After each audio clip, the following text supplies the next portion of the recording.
President Donald Trump has crossed over to the dark side of the force, at least according to some White House insiders. And I will say this, that we have Darth Vader. You know Darth Vader, right? Darth Vader is a man who, I think he's sitting right. Is that Darth? Stand up, please, Darth Vader. Stand up. Does everybody know? They call him Darth Vader. I call him a fine man. But he's cutting Democrat priorities, and they're never going to get him back. And they've caused us, and they've really allowed us to do it. And by the way, thank you. You're doing a great job, I have to tell you. So really a great job. Because many of the things that they're cutting, like the New York project, $20 billion, we're cutting it. They're not going to get it back. I mean, they're not going to get a lot of things back. They may not get it back. Maybe we'll talk to them about it. But they're losing all the things that they wanted. But many of the things that they wanted are things that we don't want. The things that are just so bad for our country. And we're cutting those things out. Yeah, we're taking our lightsabers and we're cutting down the budget like it's Obi-Wan Kenobi at the end of episode 4. You know, I don't want to give away any spoiler alerts if you're like the one person who hasn't seen Star Wars yet. Look, the Democrat shutdown, which is now on day 21, 22, it's the second longest shutdown in history. This government shutdown, which has been started by and perpetuated by Chuck Schumer and the Democrats, is hurting Chuck Schumer and the Democrats. We have to cut things out of the budget, so we're going to start with their pet projects. We have to save money so that we can pay people and keep the government running as best we can, and we're going to do that by cutting into these projects the Democrats know and love and have been financed by for decades, and they're never going to get them back. And not only are the Democrats hurting themselves and hurting their constituents and hurting hardworking Americans, what they're doing actually has dangerous repercussions for the rest of us. We've already seen the impacts of the dangerous game that they're playing. Democrats are causing delays in our air traffic control system. So important. We wouldn't have had, there's Pete Buttigieg. He spent billions of dollars on fixing the air traffic control that use copper wire going into glass wire. Any union electrician here or any non-union electrician would say you can't hook copper into glass. It doesn't work. They spent billions of dollars. They turned on the system, and it was stone cold blank. We're getting a brand new system. We have bids out now. We have 3 great companies bidding, and I want one bid. Sean Duffy's doing terrifically. I want one bid. I want just bid. And they're responsible for everything. Not where they had like 1,000 contractors. Every contractor, they were all running around. In the end, if one of them does a bad job, we want to be able to blame somebody, and it's going to be one of the very big companies because there's a lot of interest in it. Yeah, there's a lot of people that want to work for the government. There's a lot of people that want to fix the air traffic control system. There's a lot of people that want to undo all the bad stuff that Pete Buttigieg and Joe Biden did, and that's a lot of bad stuff. And anybody know, I had copper wire and aluminum wire, and that's not a good combination. That's very dangerous and ineffective, much like Joe Biden's entire presidency, dangerous and ineffective. But President Donald Trump says, look, these Democrats, they can hem and haw all they want, and they can band together, and they can act like a bunch of stormtroopers, but the Republicans are not going to back down. Americans, we do not negotiate with terrorists. From the beginning, our message has been very simple. We will not be extorted on this crazy plot of theirs. They've never done this before. Nobody has. You always vote for an extension. Chuck Schumer and the Senate Democrats need to vote for the clean, bipartisan CR and reopen our government. It's got to be reopened right now. We're not doing that. They are the obstructionists. And the reason they're doing it is because we're doing so well. We're doing well all over the world. We're doing well with the close to $20 trillion that I just told you about. It will be that number, but even if you take it down to over 17, that's a guarantee. We're doing well with everything. And Donald Trump says that we are going to continue to do well, but the Democrats need to get on board. Now, later on, he was in the Oval Office with a Diwali celebration. He was celebrating the Indian holiday of Diwali and lighting candles. And he took some messages or questions, rather, from the press. And they asked him about meeting with Hakeem Jeffries and Senator Chuck Schumer. He had a high-ranking meeting with high-ranking officials in the Senate. John Thune was there. A bunch of other senators were there. Tim Scott, for example. And Donald Trump said, look, I will be happy to meet with these people, but on one condition. I'd love to meet with them. I just want them to open up the country first. The country is so hot right now, and they've never voted against continuation. They've never voted again. They've never done that. They're doing this because they have Trump derangement syndrome. But I would love to meet. I would like to meet with both of them. But I set one little caveat. I will only meet if they let the country open. They have to let the country open. The people want to go back to work. They want to be served. They need the services of some people. And a lot of people need the money, the payroll. So I'll do it as soon as they open up the country. I'd like to meet. So President Donald Trump is not averse to meeting with the Democrats. He's not averse to talking about their concerns with Obamacare and government subsidies and illegal aliens and all that other junk. He's just saying you got to open up the government first. If you want a meeting, you'll get a meeting, but you have to open up the government. You have to let people get back to work. And when you let people get back to work, we can have all the conversations we want. And Caitlin Collins from CNN, apparently, she needed clarification on that. To be clear, you won't meet with them until the government's open. The government has to be open, yeah. The government has to be. You know how long it would take for them to do that? Just say, okay, government's open, that's it. There is nothing. How long They're not negotiating. What they're doing is saying they lost the negotiation, and when we got the great big beautiful deal done, they lost that negotiation. Now they're saying, well, we want to get some of the things we lost. But the problem is the things they lost are very bad for our country. We don't want to have people come over from all over the world, from prisons and all, and have them have their health care paid for. We want to take care of people that are American citizens and all. So they want $1.5 trillion of money to be wasted and jeopardize the health care of other people. We're not going to do that. So I would love to meet with them. We want the country open first. Yeah, open up the country. You can have all the meetings you want. And he's talking, of course, to Hakeem Jeffries. He's talking to, well, you know what? It's interesting because he now does not believe that Chuck Schumer has any power, nor is Chuck Schumer one of the leaders, nor is Chuck Schumer even mentally competent to continue to work with inside his position. Donald Trump has continued to say and perpetuate the narrative that a lot of other people are also perpetuating, that Chuck Schumer is totally out of control. As minority leader in the Senate, he has absolutely no power.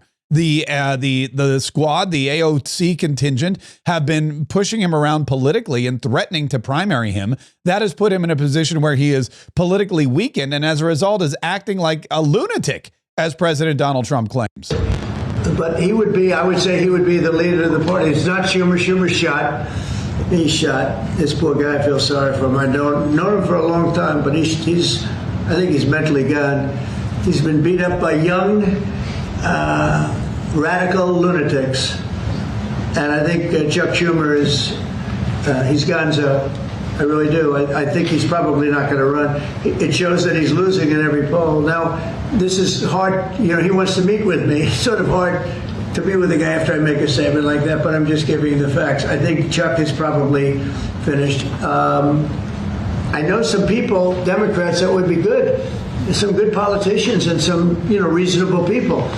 But I understand that they would not have a chance of, getting even the concept of holding the torch. They're not going to get it. But they have some people that I really believe they're low IQ people. They're stupid people. And they seem to be leading the party. Schumer's shot and the party's being led by the low IQ stupid people, which, seems to check out, seeing as how this government shutdown continues with no end in sight and no real effort by the Democrats to negotiate. One of the things we've noticed is the Democrats now are trying to blame President Donald Trump for the shutdown, saying that he could end it.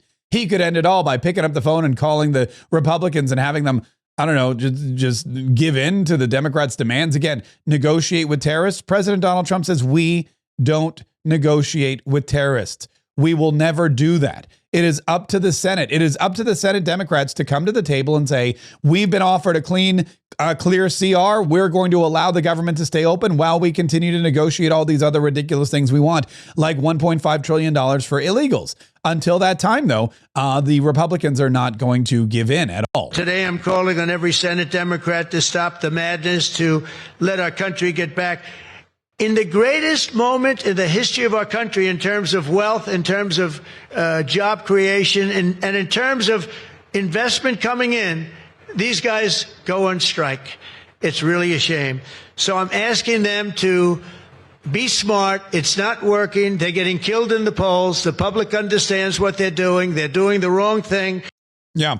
And President Donald Trump says, if you're going to do the wrong thing, if you're going to continue to do that, if you're going to go down that trail, we're not going to negotiate with you. I call on you now to open up the government, and there will be another vote later today to do just that. President Donald Trump, speaking of leaders that have no power and are totally shot, was asked about Barack Obama and his presidential library, the monstrosity that's going up in Chicago, as if Chicagoans didn't have enough problems. You're building your ballroom right now. They're also building the Obama Presidential Library. I'm wondering if you've He seen, needs help. have you seen pictures of the architecture? And Yeah, what I do you think did. of It's not too pretty. No, but it's closed. It's stopped. They ran out of money. I mean, he's building a library / museum. You know, you call it some museum, and usually they call it library and museum. That's the official name. And they're stuck.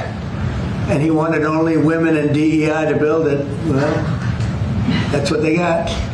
And the construction workers are standing out there and saying, we want to be able to build it. You know, I built a great building in Chicago, as you know, a big, beautiful building, one of the tallest buildings in the country. And we got it built very quickly, very well. And we use the construction workers of Chicago. They're great workers. They're great construction people. And I suggest that he get them involved. But they're hundreds of millions of dollars over budget. And I think it stopped. I'm reading these terrible stories.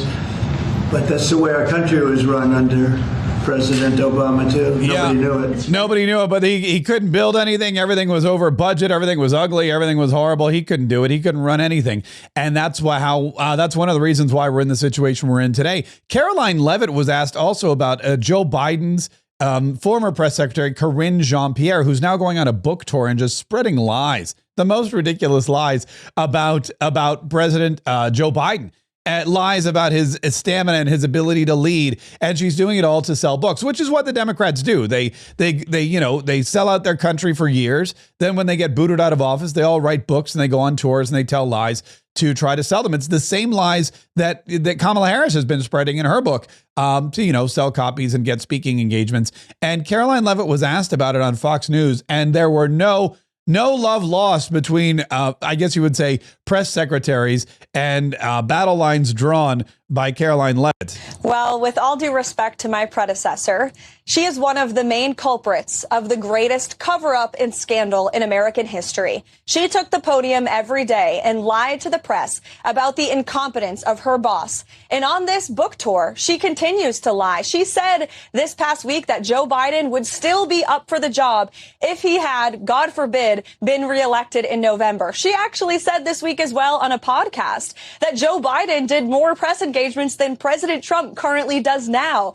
Any person across the aisle can tell you that is a bald-faced lie. And I will just add, when you talk to the real journalists, not the ones who are actually activists that pose as journalists, but the people who actually care about truth, and there are some of those left in the White House press corps, I work with them every day, they will tell you the Trump White House is the most accessible and transparent White House ever. Not only does the president take questions from the press on a near daily basis, multiple times per day, as he did today, but we also provide truthful and accurate information about what this administration is doing and accomplishing. And it's a stark contrast to what they had over the past 4 years, where they were gaslit, where they were told Joe Biden was mentally stable and up for the job. That was a lie. Where they were told the administration was doing everything it could to secure the border. Also a lie. I'm very proud to work for the greatest president in history. I know Karine unfortunately worked for the most incompetent president in history, so I guess she has a reason to be bitter, but being bitter will not sell you books, Jesse. Being bitter won't get people to buy your books. Unfortunately, I think, you know what, it actually may. I'm not bitter, and I get people to buy my books. My book is called Go Trump Yourself, and this is a very, very entertaining and informative quick read that you can get instantly. GoTrumpYourself.com. These are stories from the campaign trail and from Trump's first term in office and things that we were able to learn about President Donald Trump, his style, and how you can emulate President Donald Trump's success in your own life. It's $24 for the digital bundle, which includes the downloadable ebook and the downloadable audiobook. So you can read it or you can listen to me read it to you, and you can do that instantly. To get your copy today, go to GoTrumpYourself.com or click the link in the description of this video. GoTrumpYourself.com. Get this book today and Trump yourself tomorrow.